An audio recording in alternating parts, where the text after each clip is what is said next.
Muy buenos días, querida teleaudiencia de TLV1.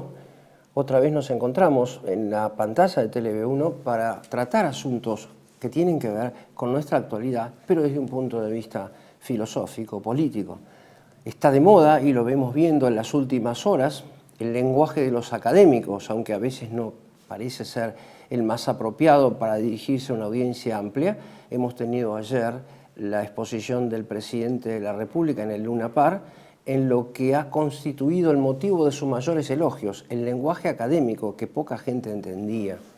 Pero bueno, de alguna manera el lenguaje académico es propio de los catedráticos, los que ejercen la cátedra, y no como en el caso que nos ocupa, que se trataba apenas de un conjunto de conceptos que tendrán que ser analizados para comprobar su inconsistencia. Pero de eso iremos hablando a medida que se desarrolle la reunión y la charla de hoy, porque en verdad, aunque no haya una presencia de ustedes aquí, es una conversación con esta audiencia que viene siguiendo estos programas.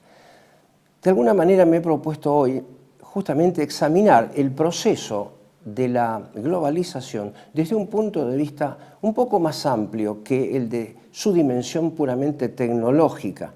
Me he referido a la cuestión tecnológica, o más bien a una filosofía de la técnica, cuando hablé precisamente de la cuarta revolución industrial, de la Agenda 2030 que constituye su hoja de ruta, y también de esta instauración de un nuevo orden mundial por vía de la inteligencia artificial. Me propongo hoy, no sin considerar estas reflexiones precedentes, tratar el problema de la globalización desde un punto de vista un poco más amplio, a saber, conceptos que abarcan problemas de nuestra política cotidiana en el mundo y en la Argentina. Suele ser muy difícil, a veces para un filósofo político de orientación realista, el hecho de presentar los conceptos para que la gran audiencia los pueda comprender de una forma integral y además en una síntesis. Suele ser difícil, digo, porque es mucho más cómoda la posición de un filósofo político que parte desde un principio general y deduce conclusiones, deduce soluciones prácticas, a veces inclusive, como se dice vulgarmente, a como dé lugar, sin observar cuidadosamente los contornos de la realidad política. Mi posición, y creo que eso se puede advertir a través de las exposiciones que venimos manteniendo, es distinta. Lo que procuro es observar los contornos de la realidad política en busca de aquellas constantes, invariables, a partir de las cuales podemos elevar a ciertas normas prácticas que pretenden ser duraderas y que pretenden ofrecer soluciones duraderas inclusive. Una de ellas, por ejemplo, es aquella que abordé en la reunión anterior, vale decir, aquello de que los regímenes libertarios o liberales han terminado siempre en el totalitarismo, lo cual me lleva a concluir que el liberalismo es la partera del totalitarismo. Esta cosa tan difícil de comprender para unos y otros, hoy liberales o, digamos, derechistas, neoderechistas, es para los hombres de mi generación el ABC de la política. No voy a entrar en esa cuestión ahora, sino luego en la exposición. Quisiera entonces, antes de abordar esta cuestión, poner en el fondo, en la trastienda de este gran movimiento filosófico-político que involucra la globalización, en cuyo interior, como su vena tecnológica, circula la llamada Cuarta Revolución Industrial, quisiera entonces establecer como telón de fondo un viejo tema que nació en el año 1980. El año 1980 es de la mayor importancia.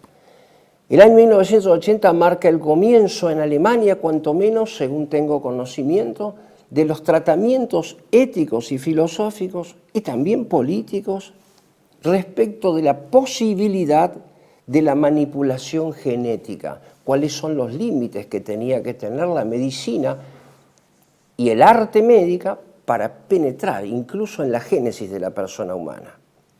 Asunto este de la mayor actualidad, porque según hemos escuchado en algunos otros programas, propiamente en la pantalla de TV1, lo que se propone hoy la Organización Mundial de la Salud es habilitar la posibilidad concreta de manipular la estructura genética de la persona humana. Esto es algo público y notorio, aunque poca gente lo conozca. Digo, entonces, sin perjuicio de este asunto, me gustaría tratar esto que está en el fondo del problema de la globalización. Y hablo del año 80 como el comienzo, por marcar una fecha, de esas discusiones que en principio fueron académicas. El año de 1980 está marcado por la aparición de una obra que dio lugar a la reflexión de otros filósofos políticos que me precedieron en nuestro país. Me refiero a aquella obra identificada con el gran movimiento llamado del New Age, cuyo título era La conspiración de Acuario. Es paradójico porque hoy se acusa de conspiradores a los que disienten con el guión oficial de la Cuarta Revolución Industrial. Pero la Cuarta Revolución Industrial en sí misma constituye una conspiración contra el orden de la creación, una conspiración abierta en todos los frentes. Es especialmente importante retrotraer la atención brevemente, a modo introductorio, sobre aquellos aspectos que significaron una gran convulsión cultural en la década del 80, la conspiración de Acuario. Marilyn Ferguson es la autora de aquel libro que dio origen precisamente a esos exámenes. Voy a tratar entonces brevemente el guión de ese libro, pero muy brevemente, en atención al tiempo disponible y al tiempo en que la atención de ustedes puede mantenerse en vilo escuchando estas reflexiones, para referirme en primer lugar entonces a de qué manera nos está afectando a nosotros como persona humana y además en nuestra propia patria este gran movimiento de transformación. En un segundo momento me referiré a la posible ordenación, el posible reordenamiento de ciertos conceptos que nos rodean en la política cotidiana, pero que tienen un nombre y un peso específico propio en el campo de la filosofía política. Esto no lo hago con la intención de exponer una cierta vanagloria académica, sino para lograr y ofrecerles a ustedes profundidad y claridad en cuanto al diagnóstico de lo que nos pasa como argentinos y como personas humanas, como criaturas de Dios. Posteriormente me referiré al núcleo de lo que considero mi exposición de hoy, a saber, a la comprobación concreta de que el proyecto libertario conduce literalmente hacia el totalitarismo globalista. Unas conclusiones podrán servir para coronar esta exposición. Entonces, volviendo al tema inicial, aquel que le da color a lo demás, a lo que va a seguir, el tema de la conspiración de Acuario. Los conspiradores de Acuario han encontrado hoy entre nosotros a sus sucesores. Son los defensores, conscientes o inconscientes, del modelo tecnológico de la Cuarta Revolución Industrial. Modelo tecnológico que está penetrando en nuestra vida cotidiana con el pretexto de un reordenamiento económico. Este modelo de la conspiración de Acuario tiene como punto de partida un cierto naturalismo, vale decir, la concepción de que la naturaleza en sí misma es completamente autónoma del orden de la creación, para decirlo con muy pocas palabras. Hay aquí en él la base del proyecto de la conspiración de Acuario una cierta síntesis entre el pensamiento de Teilhard de Chardin y desde el punto de vista científico de las tesis que tanto conocen nuestros estudiantes porque se los obliga, como si se tratara de un catecismo, a asumir como modelo científico el proyecto de las revoluciones científicas de Thomas Kuhn en cuanto se habla del cambio de paradigma. ¿Por qué Teilhard de Chardin? Porque los conspiradores están hablando ya desde la década del 80, cuando eran minorías, si se quiere, cuando eran una élite todavía más pequeña que hoy, están hablando de un cambio simultáneo en todos los frentes. La naturaleza no nos puede esperar, decía una filósofa francesa, Tenemos que actuar ya, es nuestra hora, no es la hora de un Dios providente. Es como si recitara con 24 años de anticipación las mismas expresiones del sedicente ideólogo de la Cuarta Revolución Industrial, Yuval Harari. Es nuestra hora y no la de un Dios ubicado por encima de las nubes, no de los sacerdotes que rezan en los monasterios. Estas son las palabras del hebreo Yuval Harari. Digo, este movimiento encuentra su proyección en los actuales conspiradores, que son, por una parte, las élites globalistas, con el señor Klaus Schwab, académico, a la cabeza, más su logística, sus mentores financieros, sus mentores tecnológicos, como el señor Bill Gates, Soros, etc., y otros que podríamos nombrar, y generaciones ocultas detrás de ellos, podríamos nombrar a otros.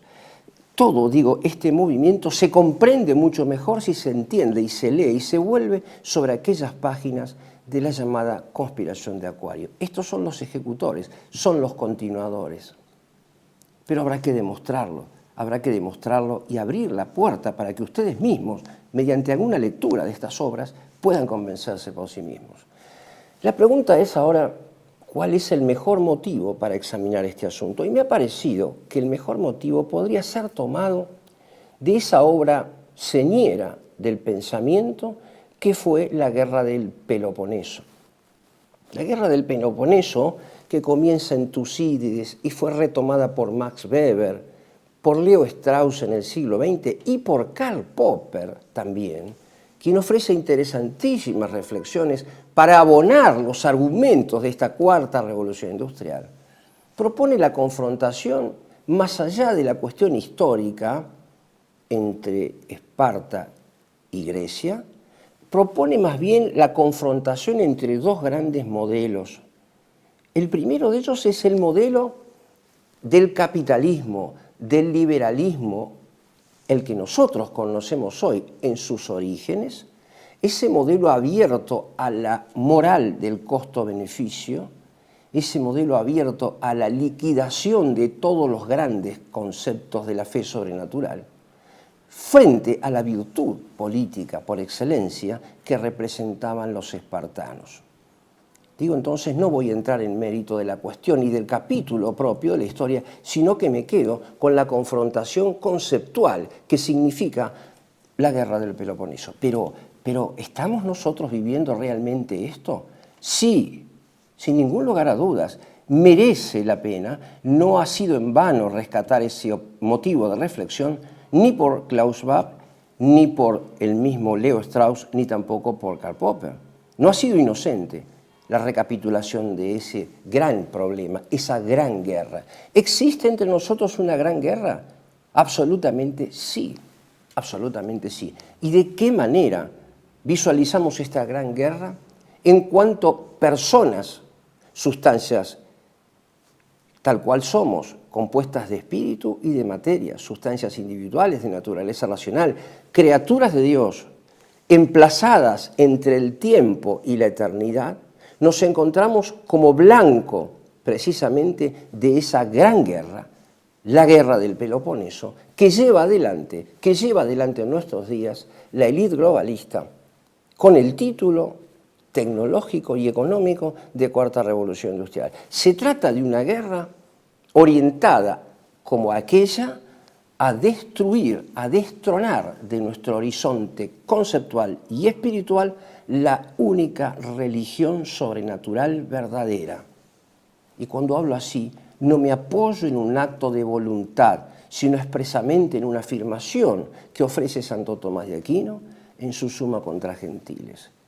El único Dios verdadero, justamente, es el Dios que ha creado todas las cosas y la Iglesia Católica, porque es el único que ha probado con sus misterios todo cuanto enseñaba.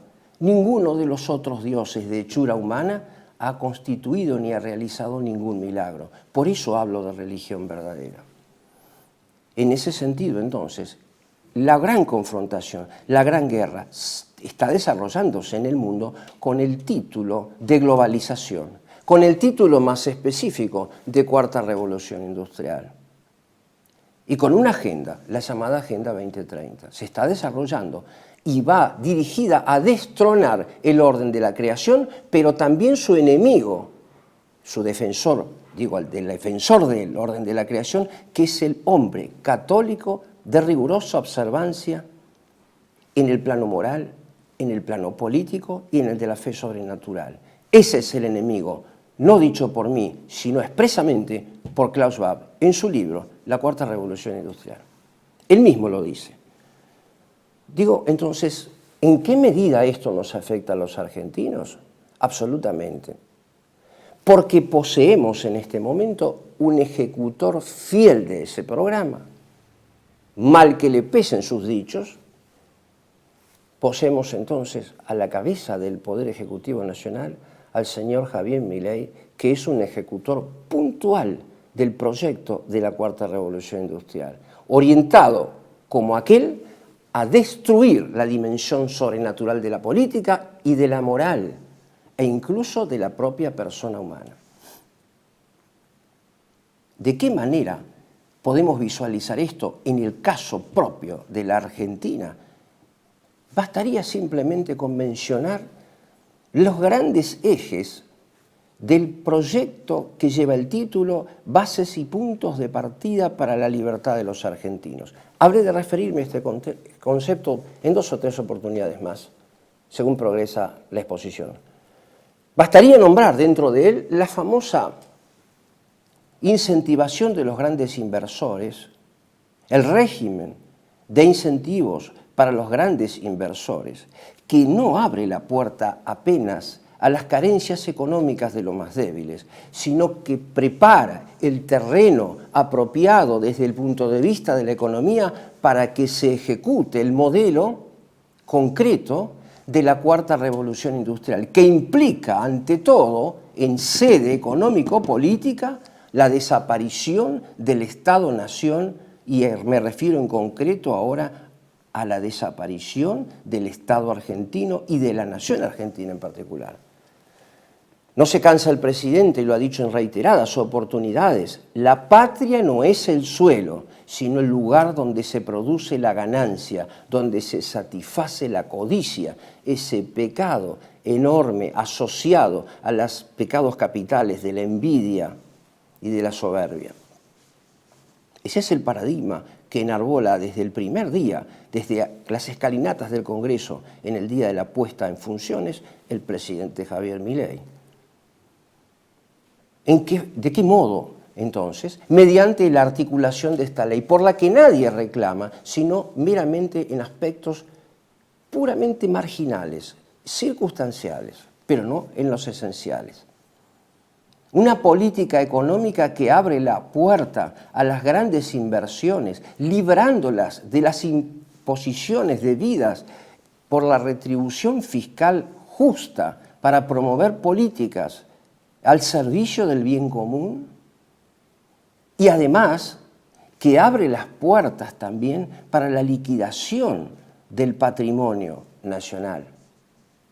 Si a este presupuesto no lo analizamos tan solo desde el lado económico, sino antropológico y además católico, y unimos la proposición de que el hombre es una criatura de Dios herida por el pecado original, cabe entonces una sola conclusión, que el tal mentado liberalismo no es más que la codicia sin frenos, según la libido dominandi de cada uno de los protagonistas de la vida política y de la vida ciudadana.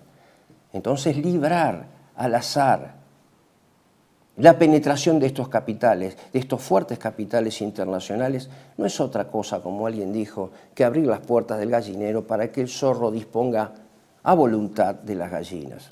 Es exactamente de esto de lo que se trata. Pero ¿de qué modo más específico está operando el actual gobierno al servicio de la globalización? Lo está haciendo a través fundamentalmente de 3 grandes ejes. El primero de ellos es la creación de una genial estrategia que no es propia, sino internacional. La creación del llamado movimiento de la nueva derecha, que es heredero del neoconservadorismo inglés y norteamericano de la década del 70.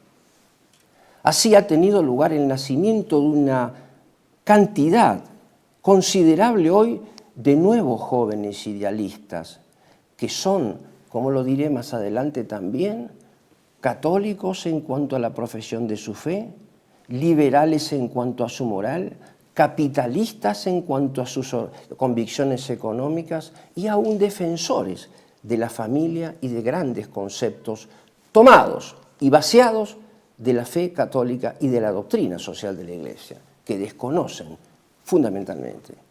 Digo entonces, en primer lugar, la creación de esta nueva derecha, que ha hecho más daño hasta ahora que el daño producido por el gobierno anterior en el mismo lapso de tiempo.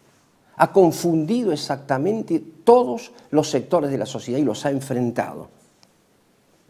Además de eso, a través de la inserción del concepto de atomización, ha dividido, al instaurar el salvaje capitalismo, el liberalismo salvaje, ha dividido la familia y todos los grupos sociales en vistas, como dije, de la ganancia.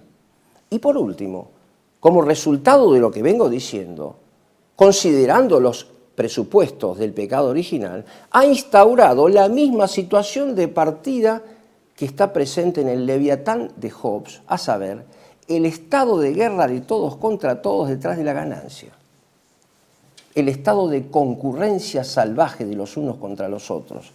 La patria no es el suelo, sino allí donde está la ganancia. No voy a morir por mi vecino, por mi padre, por mi hermano, por mi madre, ni por mis hijos, sino por la ganancia. Este es el paradigma que pone y que enarbola el señor Javier Milei. Bueno, dicho esto, creo que podemos ir avanzando ya a modo preliminar, porque lo reservo para una segunda parte.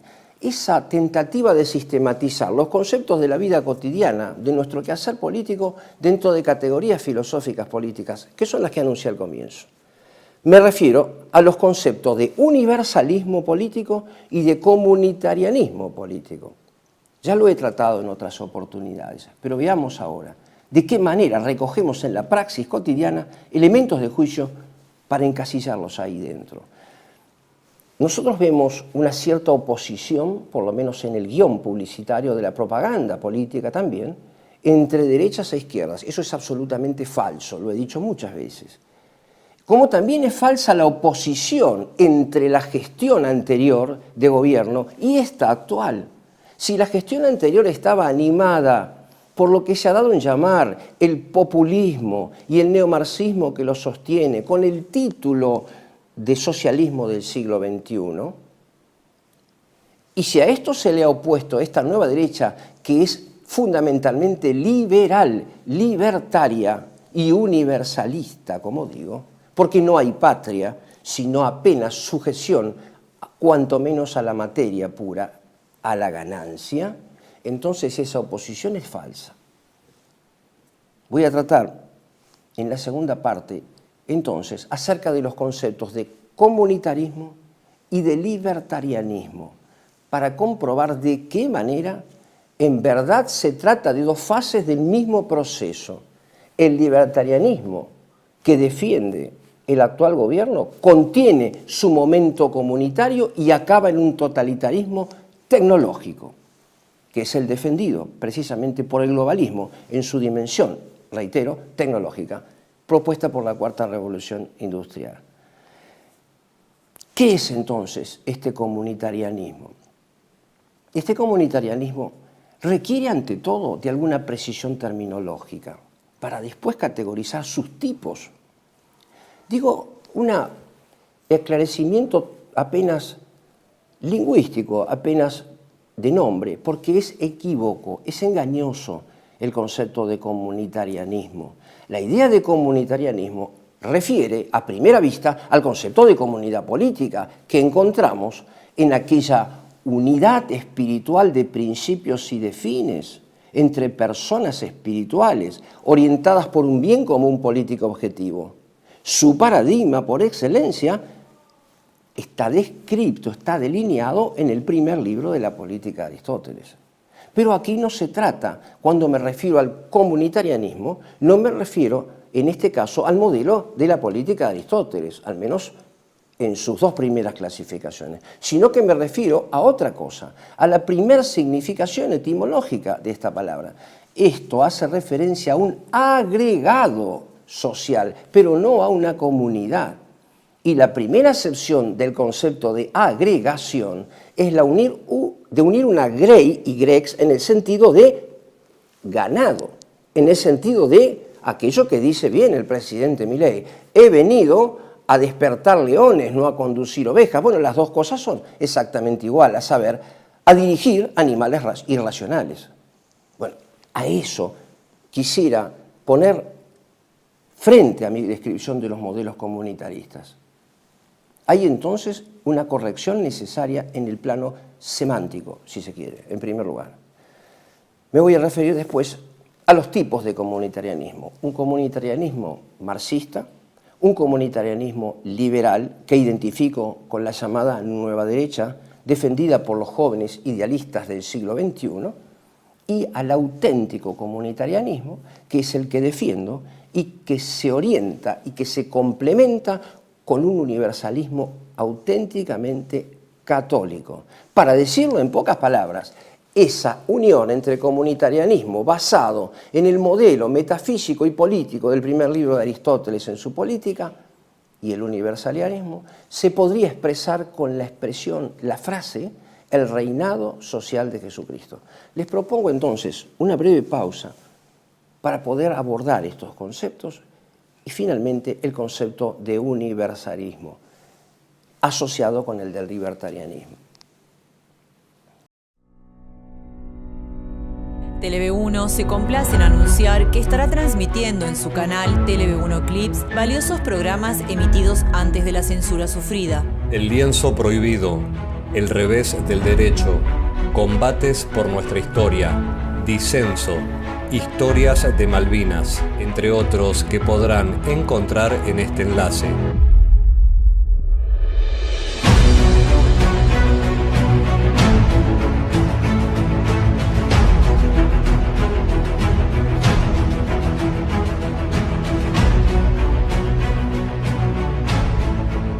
Agradecemos su aprovechamiento y difusión.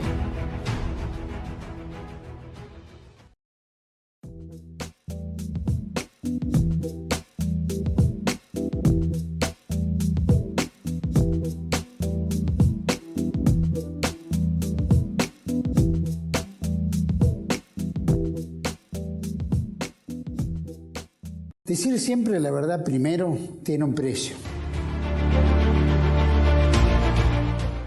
Dependemos de tu ayuda. TLV1, toda la verdad primero.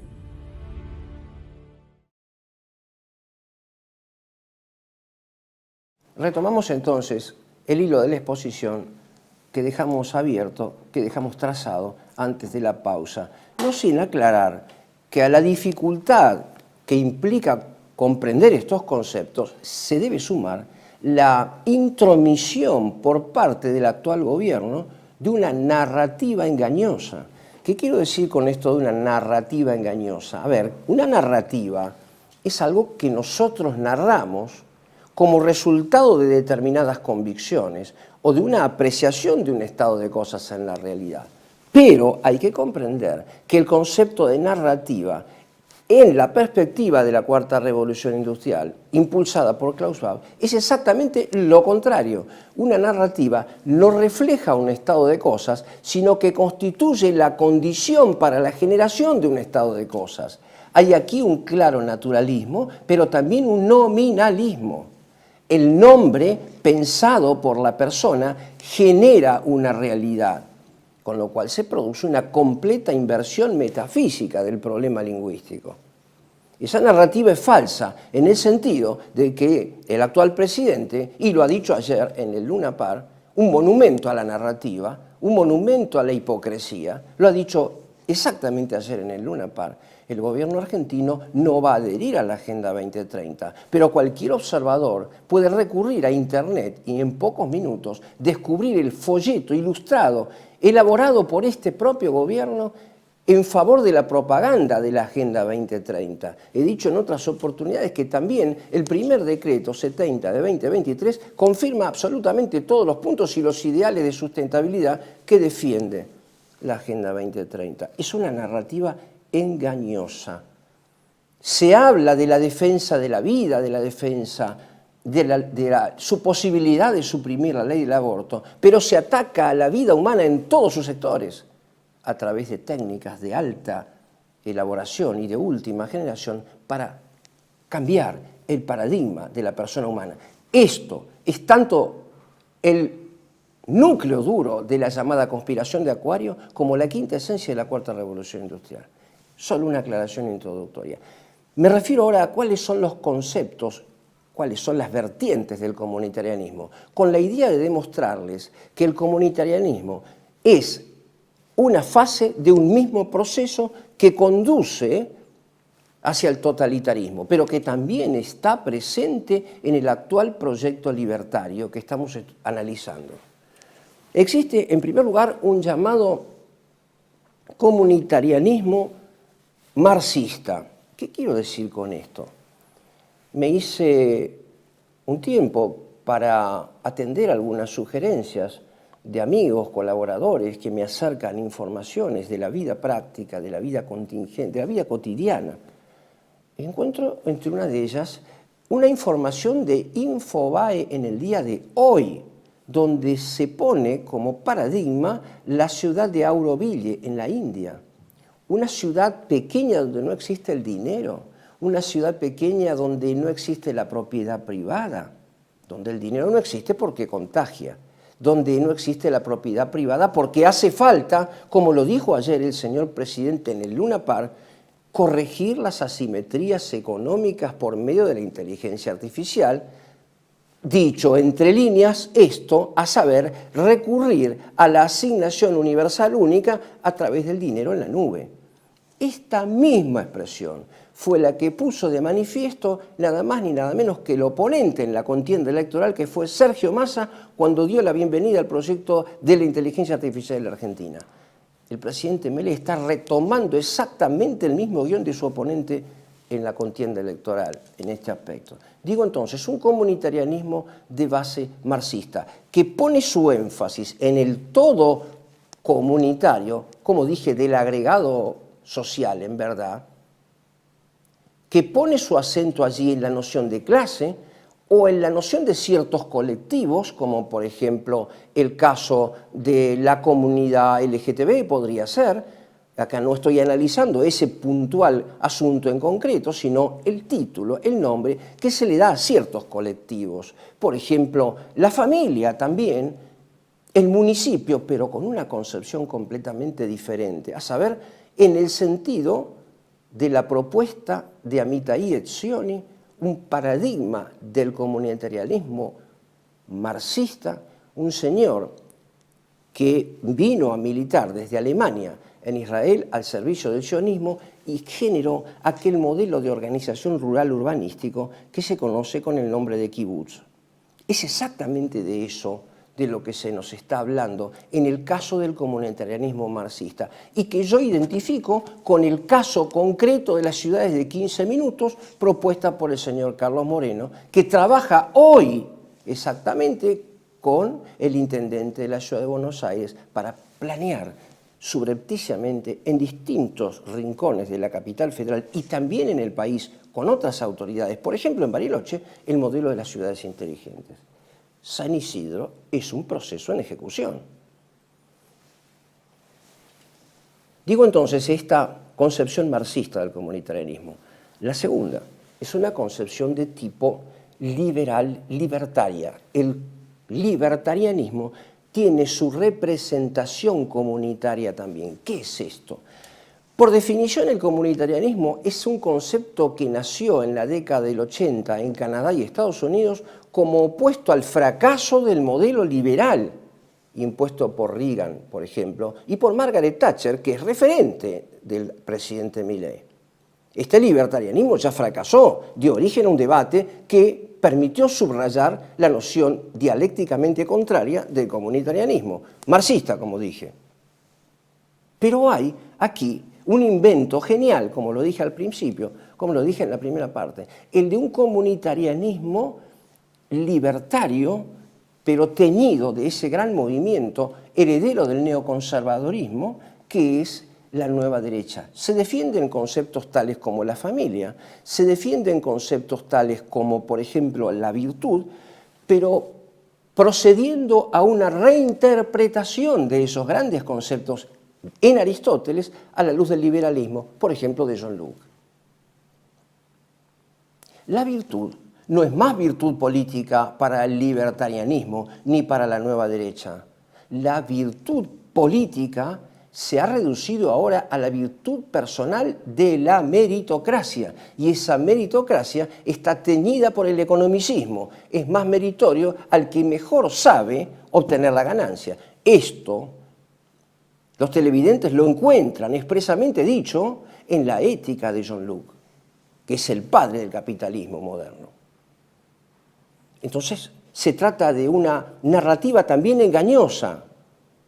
En este caso, se defienden valores tales como la familia, pero dentro de la familia no la ordenación jerárquica de los hijos respecto a los padres, de la esposa frente al padre y de todos frente a Dios y las autoridades, por supuesto, competentes, sino que se defiende el desarrollo de un liberalismo, el liberalismo de la codicia, pero en el marco de la familia. Y así, por tanto, se puede llegar a concebir la aberración de mantenerse católico pero liberal al mismo tiempo. El padre Julio Membiel decía que esto es algo así como un helado caliente, y no se equivocó. La verdad es que no se equivocó. Posteriormente, identifico un comunitarianismo con el que, valga la redundancia, me identifico de raíz metafísica.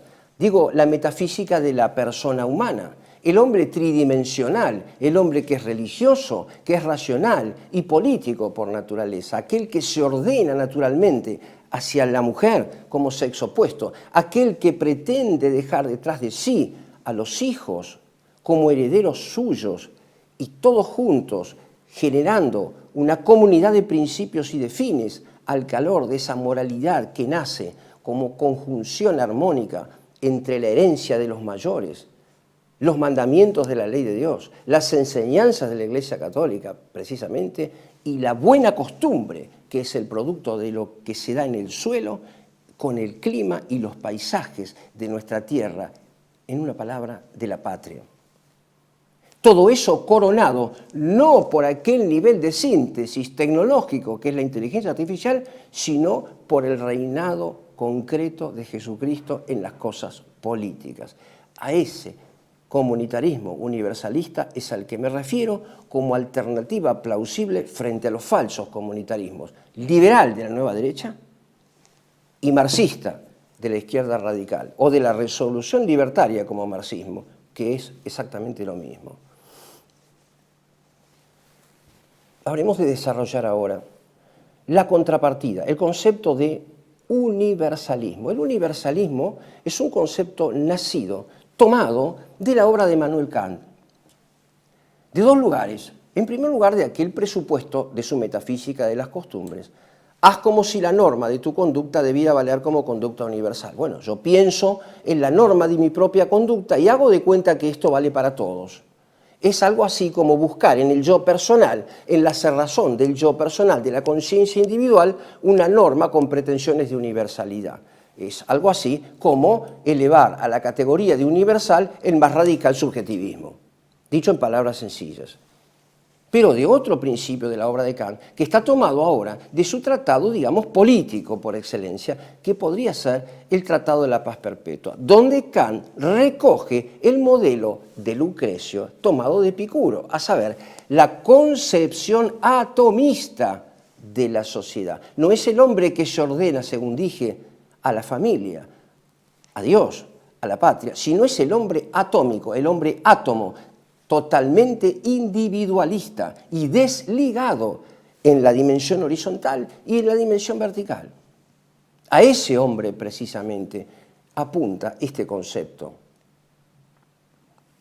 Esas concepciones, entonces, en Kant han dado lugar a la concepción del libertarianismo. Por eso digo ahora, en esta parte de mi exposición, que el libertarianismo que se defiende en nuestros días debe entrar sistemáticamente en la esfera del llamado universalismo.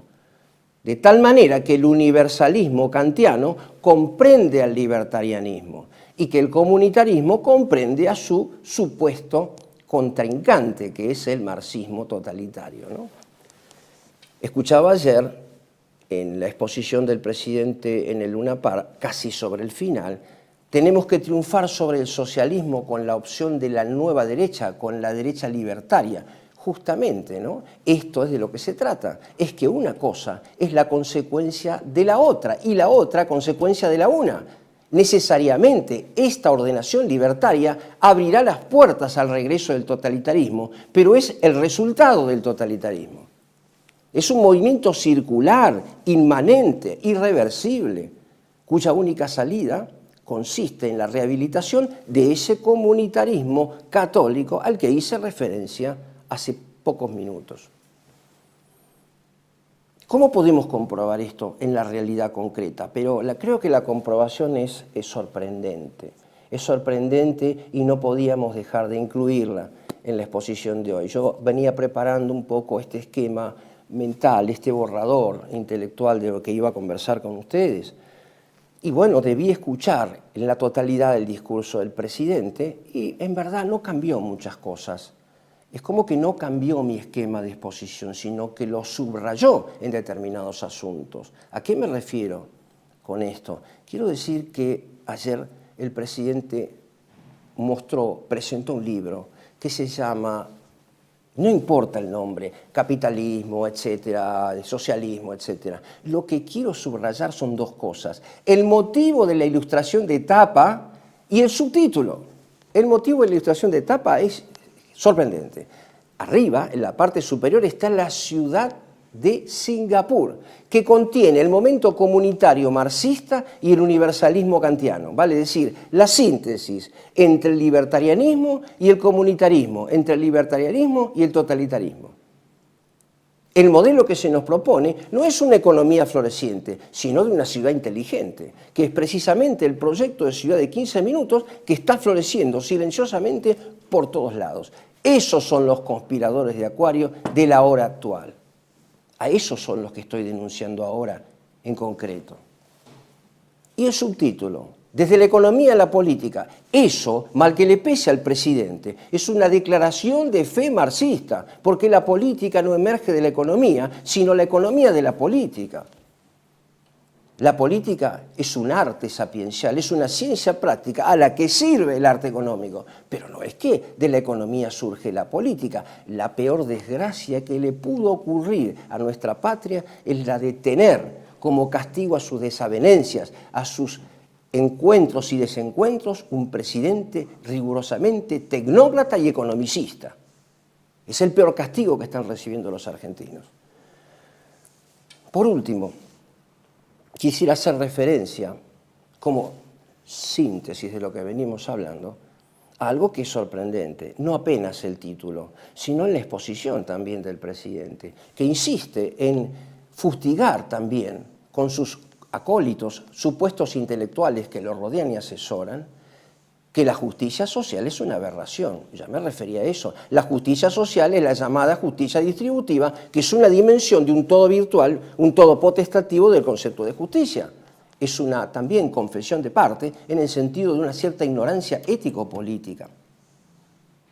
Algo también de destacar, además del motivo del título de este libro, de su ilustración de tapa y de su subtítulo, es que en la parte inferior está el socialismo cubano. Vale decir, es como que si la ciudad inteligente ha prevalecido sobre el modelo cubano. Es que no es así. Es que la ciudad inteligente es un emergente del totalitarismo que se conjuga con él en un camino de ida y vuelta. ¿Cómo? Y muy simplemente lo vemos exactamente en el camino de ida y vuelta que nos propone la Cuarta Revolución Industrial y que Milei ejecuta. El hombre y la naturaleza. El hombre es un todo con la naturaleza en el sentido puramente material. Los dos se reducen a la computación, al control digital.